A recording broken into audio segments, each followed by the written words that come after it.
Welcome back to the show, everybody. Check out these headlines here. We have the Uphold CEO, and he's going to explain to you the Ripple and Uphold partnership is a superpower. And he isn't kidding. And he's going to give you a go live date as well. We got that and so much more. Somebody roll that beautiful intro.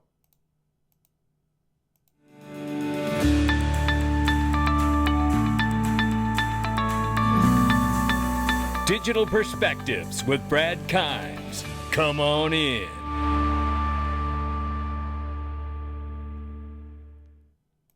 Welcome back to the show, everybody. You can follow us on Twitter and YouTube for exclusive content at the top of the screen. Right now, it's $1.32 trillion market cap for crypto. The market is off by 2.3% this morning.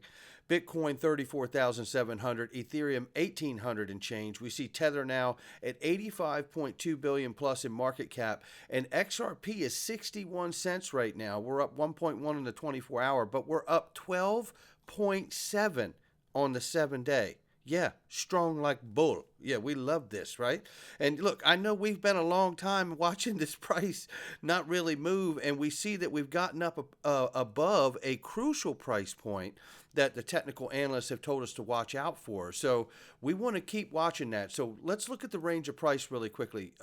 Ranging between 60 and 62 cents right now.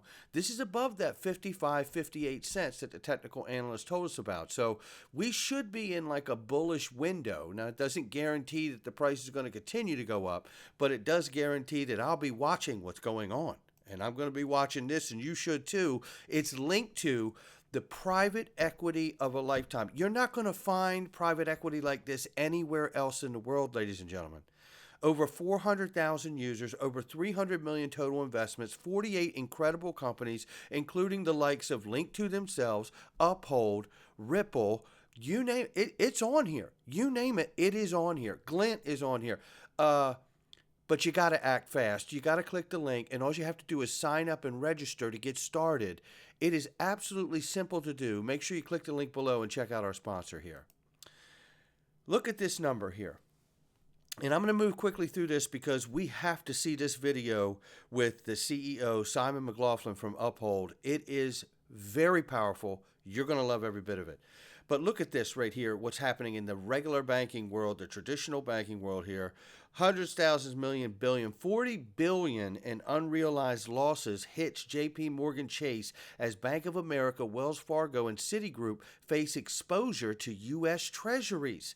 This is what is taking place. Now, again, then look at this here. We also had a system go down, ACH. Bank of America, Chase, and U.S. Bank system down. It was the ACH down today as direct deposit systems crash. Now, look, I talked to my friend Ron. He pointed it out in the article he shared as well, and I just couldn't help but feel like, well, you know, never let a good crisis go to waste. That's the first thing I start hearing in my mind, and I know he does too. And I know all of you as well, right? Oh, there's a way to fix all of this, right? Let's get everybody on distributed ledger technology. Let's change over to the new system. Let's feel those network effects. That's what we want to feel, right? And meanwhile, while that's happening, HSBC launches blockchain platform to tokenize ownership of gold in the London vault. Now, you know, these are the moves that are happening. I don't find it to be mutually exclusive that you're seeing all these other things take place. We've heard conversation after conversation that the banking system is teetering on collapse. We've already seen earlier in the year that happen with a couple huge banks. You know, the warning signs are out here. And I think it's very fitting that we see HSBC looking to tokenize ownership of gold. We know a change is coming.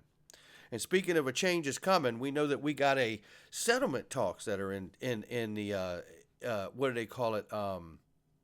In the phase of just, I guess, figuring out what the fine is. But this is Stuart Alderati sharing here that there's another loss this week for the SEC. The streak continues. The Second Circuit in the SEC versus Goville held that the SEC can't ask for a crippling disgorgement award without first proving that investors suffered actual financial harm. In other words, no harm, no foul. Now, let's take a look at this because Jeremy chimed in on this. Shout out to him for this. he's highlighting here the actual case where it says what Stuart Alderati highlighted. And he says Alderati is highlighting this case because they are in the damage phase or damages phase. And this case is saying that XRP holders must have lost money on XRP in order to be liable. And if you bought XRP for under its current price, you haven't been damaged by Ripple at least.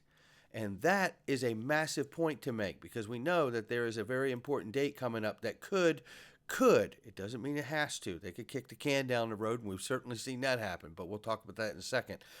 And in a stroke of irony, and the irony is undeniable here, we have the DC Fintech Week coming up on November 6th through the 9th here. And we see that Ripple CEO Brad Garlinghouse and SEC Chair Gary Gensler are set to share the stage at the same event, DC Fintech Week. Shout out to Dr. Chris Brummer for that too, because I'm sure he's still putting that on and hosting that event. But you could see them right here in this. I mean, think of it. Novogratz too. Michael S. Barr, former Ripple advisor. Look at the people here. We're going to want to watch that very closely as it happens, that's for sure. And then here we have this. SEC has a crucial meeting with Ripple on November 9th. This was the date we were talking about. And again, we just want to watch this as a window of opportunity. It doesn't mean that there's going to be a complete resolution on the 9th. I do remember that the judge had said if they don't come up with something, whether it's a date or an actual settlement or what have you, I believe the judge is going to step in and put a schedule in place for them. So we'll watch that very closely as well, and I do hope that there's a resolution in that case. But I want to get to this because this is going to be a powerful 5-minute clip that you're going to want to hear all of. This is Joe Endoso from Link2 here. Shout out to you, Joe. And CEO from Uphold, Simon McLaughlin. What a wonderful person. I have had the pleasure of interviewing him quite a few times, and meeting him personally was really fantastic. He is very candid in this, and he is going to break down for you that they are going to be a node on On-Demand Liquidity's network. And a lot of what he is describing sounds exactly the way Ashish Birla described Ripple Liquidity Hub. Remember when he described that as, and the gentleman that was interviewing him asked, he said, so would you compete, Ripple Liquidity Hub would compete with Coinbase? And he says, no, actually we would sit behind or in front of what Coinbase would offer. Well, take away Coinbase and put in place Uphold. And this sounds like Ripple Liquidity Hub being put to work through on-demand liquidity usage. That's what this sounds like to me, but let's listen here. This is remarkable. Recent development, which is a really exciting announcement that you guys made, Simon, about 2 weeks ago, in terms of your partnership with Ripple, right? Describe for us what you're going to do as a partner of Ripple on their on-demand liquidity system, and what the benefits are that you're going to deliver to Ripple, as well as what the benefits are to Uphold for that partnership. Yeah, that's a great starting point, Joe. So, I mean, for people who aren't familiar with Uphold, what we do is allow people, companies, and institutional investors to move value from fiat currencies into cryptocurrencies, and then across different blockchain networks. And the Ripple partnership is very important to us. So we're going to become a node in Ripple's on-demand liquidity service. And their service basically streamlines international payments for big companies. Uphold's role in that will be to convert XRP into fiat currency, USD, pound sterling, and euros, and to handle bank payouts in Europe, UK, and the US. It's a really important deal for us, not just because of the direct benefit, but because it signals the strategic direction we want to take the company. This one deal has the potential to double our volumes next year, not our revenues, our volumes. But more importantly, it exposes us to recurring payment flows. And it plays to the utility use case of crypto, as opposed to the retail speculation case that crypto is perhaps best known for. The deal positions Uphold as an infrastructure component in international payments, and that's very much the direction we want to take Uphold. My goal is to get the company to a point where by the end of 2026, we generate the majority of our revenues from enterprise clients like Ripple. That is a massive statement. Keep listening. Now, most people know us as a retail app, and we're known for a super easy UX, a very wide choice of tokens, and retail is going to remain an important part of what we do. But our real superpower is really as a platform that can be used by enterprise clients to move fiat into crypto across different networks, and it can be used for payments in particular. And it's worth just digging in a little bit at the start, Joe, into our model and what makes us different. So we're effectively a prime broker, and we're the counterparty to every customer trade on the Uphold platform. Now, we rebalance our reserve by doing trades at 30 underlying venues that include centralized exchanges, decentralized exchanges, and OTC brokers. So effectively, our pricing engine is listening to pricing right across the market. It identifies the best pricing in the market. We can see the quantities available at certain prices. We can uncover multiple paths to achieve best execution. We cover, for example, USD pairs, Euro pairs, pound sterling pairs, ETH pairs, wrapped ETH pairs, USDT pairs. So there are literally hundreds of paths to execute a trade. And if you look at why Ripple chose us, it's primarily for our ability in terms of being able to move large quantities of XRP into the market without moving the price. So it's all about our ability to price and trade to extremely narrow spreads.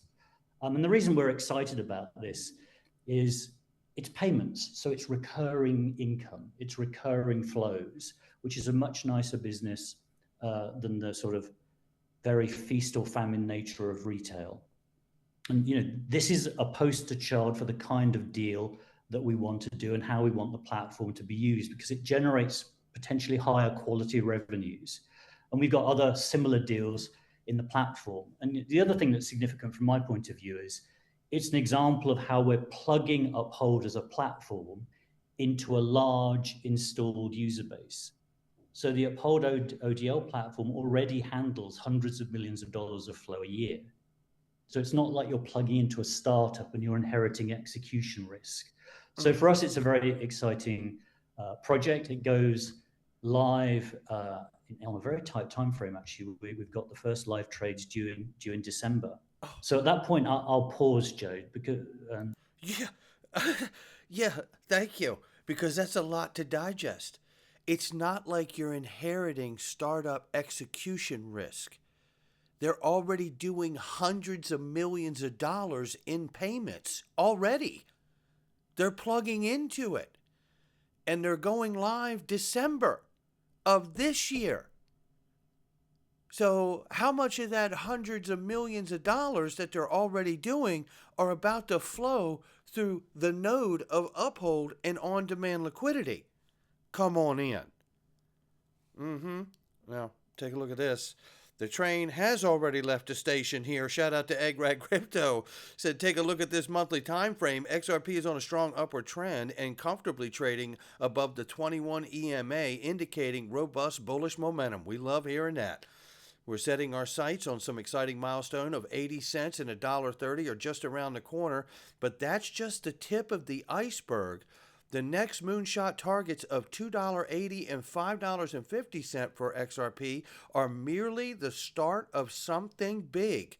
Take a look at this. And boy, do I love seeing it. And I hope that this train keeps right on up those tracks. That's all I can tell you.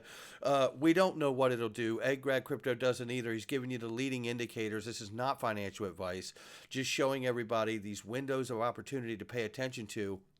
And if the charts continue to follow what the indicators are saying, then we know we have strong understanding of how the market is responding, right? That's what we want to pay attention to.